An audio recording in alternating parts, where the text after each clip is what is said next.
गोपीनाथ पृष्टि मेडिकल बजार में मोर सुना गहना दुकान अच्छी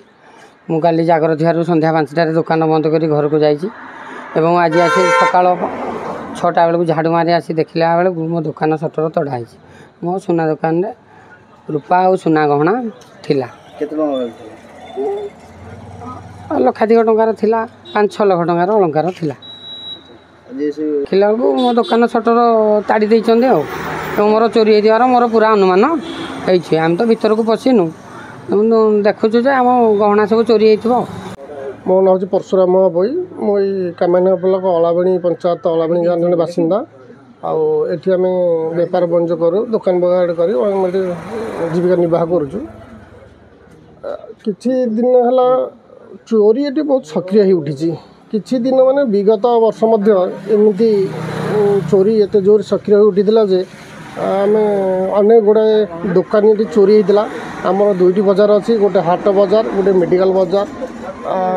बैंक चोरी होता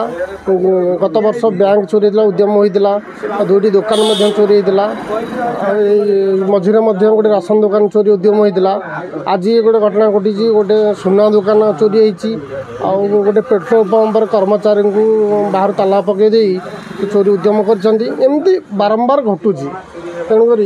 आम ये सरकार पाखे बारंबार नवेदन भी करुँ जो आम जो गरीब जो दुकानी मैंने कर बारंबार जब चोरी एमती शिकार हे से कि जीवन निर्वाह करेंगे प्रशासन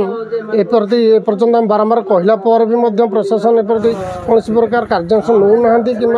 अधिक संख्यार जदि पुलिस कर्मचारी कि होमगार्ड नियोजित करा बहुत समस्या हुआंतानी किसी मात्र पुलिस गला वर्ष सफलता मिली कि बारंबार चोरी होती कहीं 2 बजार जाक जदि सिक्यूरीटी अंडर रखा पुलिस प्रशासन नजर रखा बारंबार पेट्रोलिंग होता अधिक संख्यक पुलिस मुतयन दिन रात्रि कर सब समस्या हाँ बोले आम अनुमान करुँ तेणुक ये आम लोकाल और सरकार मो निजस्व नवेदन सरकार रोज बारंबार चोरी रोकने अधिक संख्यक पुलिस मुतयन करा।